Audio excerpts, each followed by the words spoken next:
Ah, septembre 2025, une saison de défilé. Mais oubliez les podiums de Milan ou de Paris, où des créatures androgynes déambulent avec l'air de s'ennuyer à leur propre enterrement. Non, non. Le véritable spectacle, la haute couture de la géopolitique, se déroule à Pékin.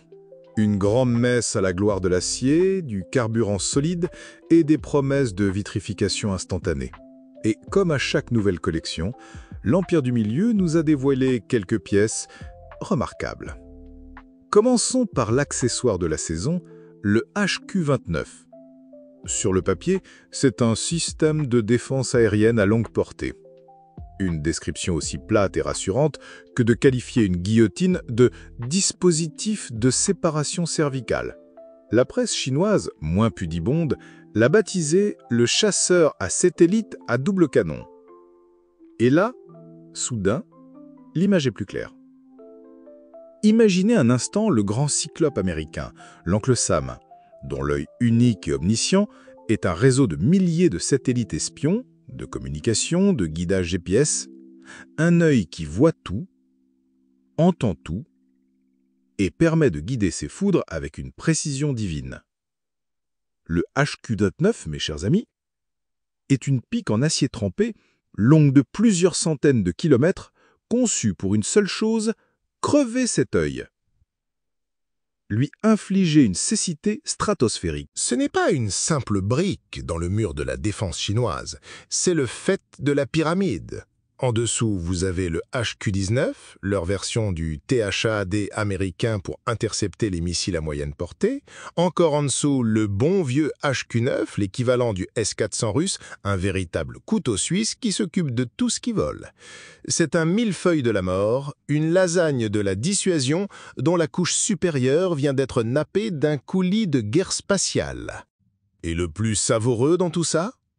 Le bloc occidental n'a strictement aucun équivalent. Rien. Nada. Le Cyclope est peut-être tout puissant, mais personne n'avait pensé à lui fabriquer des lunettes de protection. Mais crever les yeux de l'adversaire, ce n'est que la première étape du ballet, la mise en bouche avant le plat de résistance. Car pendant que les stratèges du Pentagone commençaient à transpirer en imaginant leurs précieux satellites transformés en confettis cosmiques, un autre monstre d'acier roulait sur l'asphalte pékinois, le DF-26. Son petit nom ? Son petit nom ! Le tueur de Guam. Oh, c'est un sobriquet d'une poésie macabre et exquise. Guam, ce porte-avions insubmersible, ce joyau de la couronne impériale américaine planté au milieu du Pacifique.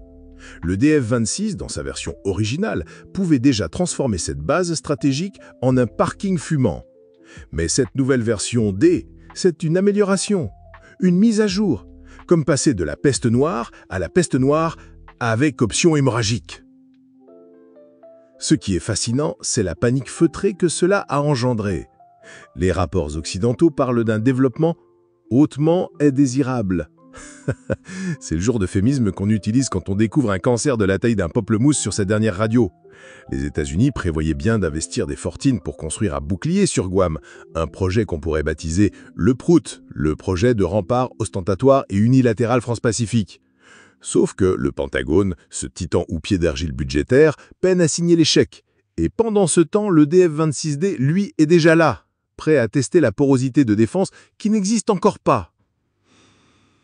Et comment compte-t-il faire? Les rumeurs parlent de planeurs hypersoniques. Imaginez, une fois dans l'espace, le missile ne libère pas une simple ogive qui retombe bêtement, non. Il libère un engin capable de manœuvrer, de surfer sur les couches de l'atmosphère à plus de Mach 5, rendant toute interception complètement illusoire. C'est comme essayer d'attraper une savonnette huilée lancée par une catapulte. Et dans ce domaine, la Chine est considérée comme le leader mondial. Alors voilà le tableau. D'une main, le HQ-29 pour vous rendre aveugle. De l'autre, le DF-26D, un scalpel de plusieurs tonnes guidé par une main désormais invisible pour vous faire une ablation de base navale ou de groupe aéronaval. Un combo dévastateur. Et n'allez pas croire que les Chinois sont seuls à cette fête. Les Nord-Coréens et les Russes développent leurs propres jouets hypersoniques. Le club très sélect des faiseurs de pluies balistiques s'agrandit et les anciennes règles du jeu ne s'appliquent plus. Le défilé de Pékin n'est pas une simple parade, c'est la publication d'un acte de divorce, la fin d'un monde et le début d'une nouvelle danse macabre sur une musique que nous commençons à peine à entendre. Si cette petite dissection de la folie humaine vous a plu et que vous souhaitez nous voir plonger le scalpel encore plus profondément, songez à nous soutenir sur Patreon. Vous y trouverez nos notes d'autopsie, le script complet, toutes nos sources et le privilège morbide de voter pour les prochaines victimes à passer sur la table d'examen. Pour une conversation sans le filtre anesthésiant de la bienséance, rejoignez notre canal Telegram. Et bien sûr, cliquez sur le pouce en l'air, ce geste pavlovien qui nourrit l'algorithme et, incidemment, notre ego démesuré.